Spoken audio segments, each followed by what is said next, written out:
بسم اللہ الرحمن الرحیم۔ السلام علیکم ورحمۃ اللہ وبرکاتہ۔ ناظرین، آج میں آپ کے سامنے دوسرے انبیاء کرام پر رسول اللہ صلی اللہ علیہ وسلم کی فضیلت کو بیان کرنے لگا ہوں۔ حضرت محمد صلی اللہ علیہ وسلم کی فضیلت اور کمالات کا احاطہ بشری طاقت میں نہیں۔ علماء ظاہر و باطن سب یہاں عاجز ہیں۔ وہ معجزات و کمالات جو دوسرے انبیاء کرام صلوات اللہ علیہم اجمعین میں الگ الگ موجود تھے، وہ تمام کے تمام میرے اللہ کے محبوب بندے اور رسول حضرت محمد صلی اللہ علیہ وسلم کی ذات اقدس میں بدرجہ اتم موجود تھے۔ آئیں کچھ پر نظر ڈالتے ہیں، جیسے کہ حضرت آدم علیہ السلام۔ حضرت آدم علیہ السلام کو اللہ جل شانہ نے تمام چیزوں کے ناموں کا علم عطا فرمایا، اور اللہ جل شانہ نے آپ کو فرشتوں سے سجدہ کروایا، جبکہ اللہ جل شانہ نے حضرت محمد صلی اللہ علیہ وسلم کو سب چیزوں کے ناموں کے علاوہ مسمیات کا بھی علم عطا فرمایا۔ حضرت محمد صلی اللہ علیہ وسلم پر اللہ جل شانہ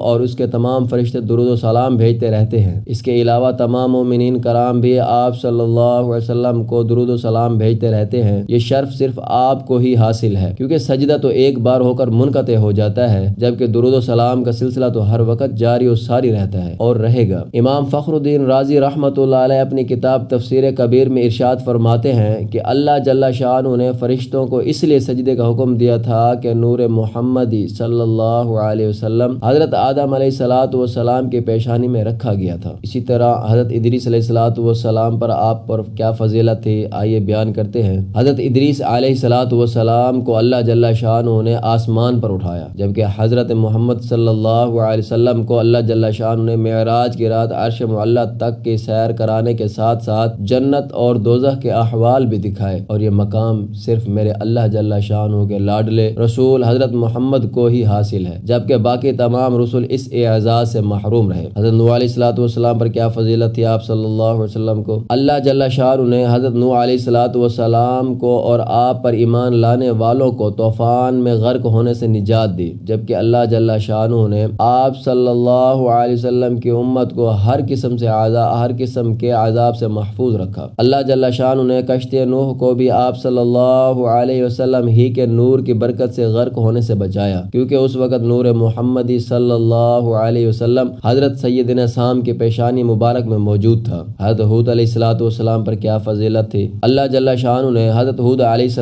السلام کی مدد کے لیے اپنے کرم سے ہوا بھیجی اور آپ کو کامیاب کیا، اور قوم عاد کو مغربی ہوا سے ہلاک کر دیا گیا۔ حضرت محمد صلی اللہ علیہ وسلم فرماتے ہیں، اللہ جل شانہ نے باد صبا سے میری مدد کی، اور اس طرح کا کمال اللہ جل شانہ نے آپ صلی اللہ علیہ وسلم کے علاوہ کسی کو نہیں عطا فرمایا۔ اسی طرح حضرت صالح علیہ السلام پر آپ صلی اللہ علیہ وسلم کو فضیلت کیا تھی؟ اللہ جل شانہ نے حضرت صالح علیہ السلام کے لیے اپنی جناب سے ایک پتھر سے ایک مکرم اونٹنی نکالے۔ آپ صلی اللہ علیہ وسلم کو اللہ جل شانہ نے فصاحت و بلاغت کمال کی عطا فرمائی، اور جبکہ اونٹ نے سردار دو عالم صلی اللہ علیہ وسلم کے حکم کی پیروی کی اور آپ صلی اللہ علیہ وسلم سے کلام کیا، اس کے علاوہ دوسرے جانور آپ کو سلام کرتے تھے اور اپنی شکایات پیش کرتے تھے، اور فصاحت و بلاغت میں آپ کا کوئی ثانی نہیں تھا۔ ناظرین، باقی انبیاء کرام کے فضائل اور آپ علیہ السلام کی ان پر فضیلت انشاءاللہ تعالی اگلی ویڈیو میں بیان کی جائے گی۔ اگر آپ کو ہماری یہ ویڈیو اچھی لگی ہو تو ہمارے چینل کو ضرور سبسکرائب کیجئے گا اور بیل آئیکن کو ضرور دبائیے گا، تاکہ آنے والی اگلی ویڈیو آپ تک جلد از جلد پہنچ سکے۔